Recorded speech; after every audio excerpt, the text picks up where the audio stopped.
રાજ્યમાં રખડતા પશુના ત્રાસથી આ સમસ્યા અને દિવસે ને દિવસે આ સમસ્યા ખૂબ વકરી રહી છે ત્યારે જામનગરમાં પશુના લીધે થયેલા અકસ્માતમાં યુવાનનું મોત થયું છે. ગોકુલનગર વિસ્તાર અને જ્યાં એક્ટિવા લઈને જતા મયુરની સામે અચાનક રખડતું ઢોર આવી ગયું અને અચાનક પશુ આવી ચડતા એક્ટિવા ચાલક સિમેન્ટ ભરેલી એક ટ્રક નીચે આવી ગયો. મોતને ભેટ્યા છે આ યુવાન. અકસ્માતના સમગ્ર દ્રશ્યો એ સીસીટીવી કેમેરામાં કેદ થયા છે કે કેવી રીતે અકસ્માત થયો. સવાલ એ થઈ રહ્યો છે કે શું તંત્ર માત્ર કામગીરી કરીને સંતોષ માની રહી છે? સમસ્યા સામે પગલાં ભરવા હાઈકોર્ટનો આદેશ છે તે છતાં પણ સખત કાર્યવાહી કેમ નહીં? રખડતા પશુઓને કારણે હજુ કેટલા નિર્દોષ લોકોએ જીવ ગુમાવવો પડશે? આ રખડતી રંજાડથી જામનગરના લોકોને મુક્તિ ક્યારે મળશે? આ સવાલ અહીંયા થઈ રહ્યો છે. તો રઝળતા પશુને કારણે અકસ્માત સર્જાયો અને એક યુવાને જીવ ગુમાવ્યો છે. ત્યારે એક તરફ જામનગર મહાપાલિકા હંમેશા બણગા ફૂંકતી હોય છે કે કામગીરી આ મુદ્દે કરવામાં આવી રહી છે, રખડતા પશુઓને પકડવામાં આવી રહ્યા છે, પણ ક્યાં? આ સવાલ અહીંયા થઈ રહ્યો છે. તો આ સીસીટીવી જ એ ઘણું બધું કહી રહ્યા છે કે રખડતા પશુઓની રંજાડ કેટલી બધી જામનગરમાં વકરી છે. આ સમસ્યાને કારણે કેટલો વેઠવાનો વારો આવ્યો છે. જ્યારે એક યુવક પોતાનું બાઇક લઈને જઈ રહ્યો હતો ને એકાએક રખડતું પશુ એ વચ્ચે આવી ગયું અને આ અકસ્માત થયો.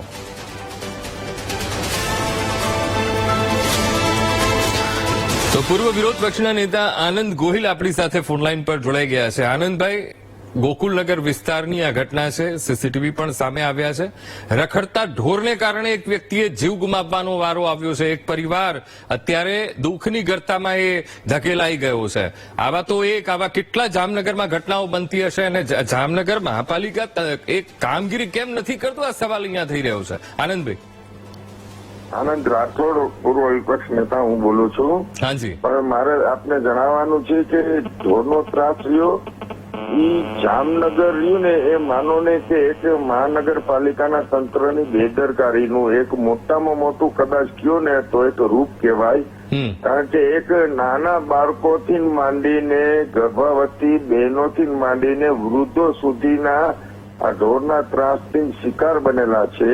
પણ છતાં આવા બનાવ બને છે અને એ ઢોર એટલા બધા મહાનગરપાલિકાના આમ તો કહેવાય કે પાપે નિર્દોષ માણસોના મૃત્યુ થાય છે, ઇન્જરી થાય છે, બાઇકો વાળાને થાય છે, પણ તંત્ર હજી સુધી કરોડો રૂપિયાના એક રિસાયકલિંગ માટેનો ખર્ચ કરે છે, ઓવરબ્રિજનો ખર્ચ કરે છે, પણ કોઈ દિવસ સામાન્ય ખર્ચ ઢોરના ત્રાસથી જામનગરની પ્રજા કેવી રીતના ત્રાસથી મુક્ત થાય એવું કોઈ દિવસ મહાનગરપાલિકા આયોજન નથી કર્યું.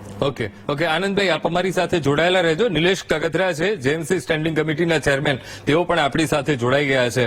નિલેશભાઈ, એક વ્યક્તિએ જીવ ગુમાવવો પડ્યો છે આ રખડતા ઢોરને કારણે, અને સાથે આપણી સાથે આનંદભાઈ પણ જોડાયેલા છે, કહી રહ્યા છે કે આવી નક્કર કાર્યવાહી થતી જ નથી. શા માટે?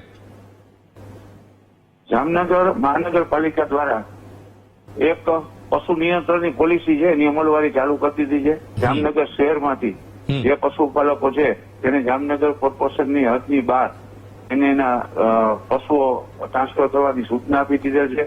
અને હું સ્ટેન્ડિંગ કમિટીનો ચેરમેન બન્યા બાદ અમે 7,000 થી 8,000 જે રખડતા ઢોર છે તેને અમે પકડી અને અલગ અલગ પાંજરાપોળમાં, કચ્છની પાંજરાપોળ છે, અમદાવાદની પાંજરાપોળ છે, અહીંયા અમે શિફ્ટ કરી આવી. એ 2 ઢોરના ડબ્બા બનાવ્યા છે. આ વખતે એક ત્રીજો ઢોરનો ડબ્બો બનાવવાની અમારું આયોજન છે. એક પાંજરાપોળ અમે બનાવી છીએ અને એ પાંજરાપોળ બનાવવાનું પણ આયોજન છે. આવતા મહિનાની અંદર, ટૂંક સમયની અંદર જામનગર શહેરમાં જે કંઈ પણ આવા રખડતા ઢોરો હશે તે લગભગ એમાં દૂર થઈ જશે.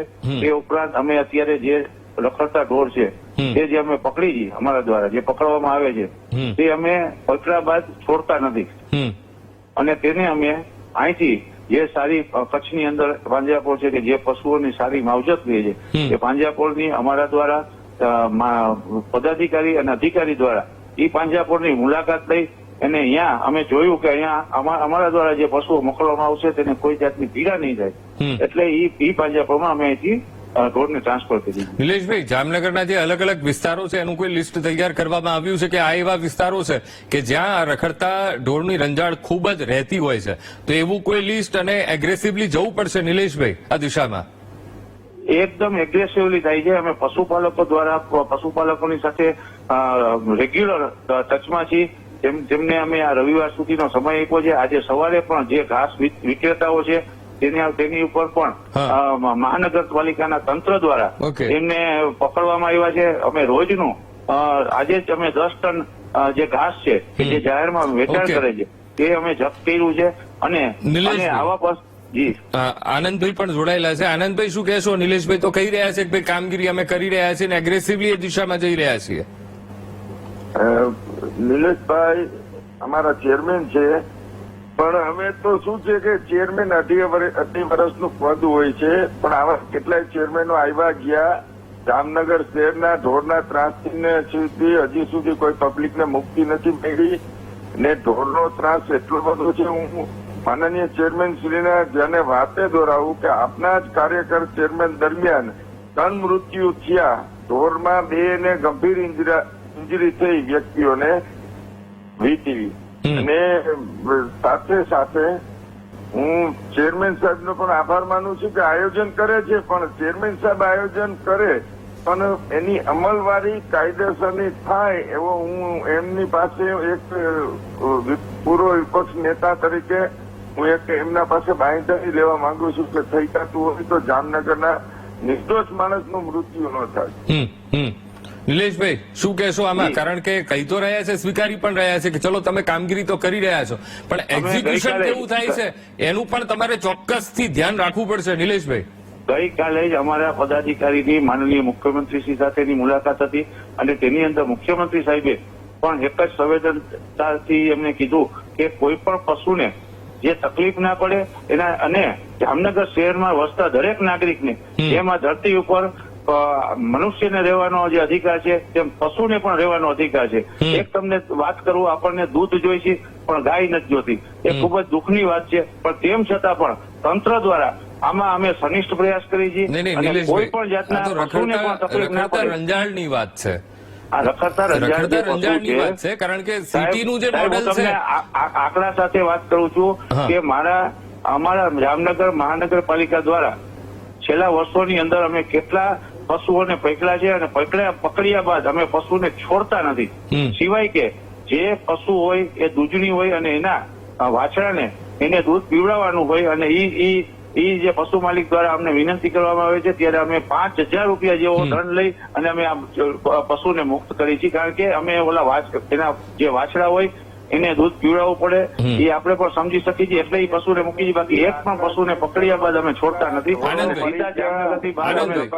આનંદભાઈ, માનનીય ચેરમેન, તમે આંકડા પૂછો સોલિડ વેસ્ટમાં કેટલા ઢોરો મરી ગયા તમે પકડીને લઈ ગયા. ઈ ખાલી તમે એમ કહો છો કે પશુનો એક જીવ છે, તો અહીંયા ઢોરના ડબ્બામાં કેટલા મરી ગયા, કેટલી ગાયો મરી ગઈ, કેટલા કુટિયા મરી ગયા, એના તો ખાલી આંકડા ચેક કરો.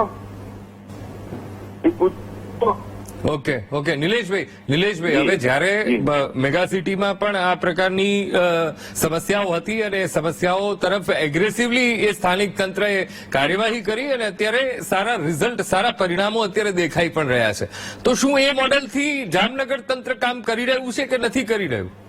એનાથી પણ થોડું એડવાન્સ મોડેલમાં અમે કામગીરી કરી રહ્યા છીએ. અમે એક પાંજરાપોળનું પણ આયોજન કર્યું છે આ બજેટની અંદર, અને પાંજરાપોળ બનાવી અને તેની અંદર કોઈ પણ વ્યક્તિ હોય કે જેને પશુ રાખવાનો શોખ હોય અને એ પશુ રાખી ના શકે તો અમારી પાંજરાપોળમાં એનો પશુ રાખી દે એવી પણ અમે વ્યવસ્થા ઉભી કરવાના છીએ. આ બજેટની અંદર એ જોગવાઈ છે અને આવતા દિવસોની અંદર જામનગર શહેરમાં કોઈ પણ રખડતા ઢોર દ્વારા જે આ બને છે એ નહીં બને એની આપના માધ્યમથી. ઓકે નિલેશભાઈ, આનંદભાઈ, આપ બંને અમારી સાથે જોડાયા, ચર્ચા કરી એ બદલ આપનો ખૂબ ખૂબ આભાર. આશા રાખીએ કે મયુર નામના વ્યક્તિએ, એ મયુર નામના યુવાને પોતાનો જીવ ગુમાવ્યો છે આ રખડતી રંજાડને કારણે. હવે કોઈ વધુ યુવાનનો ભોગ ન લેવાય.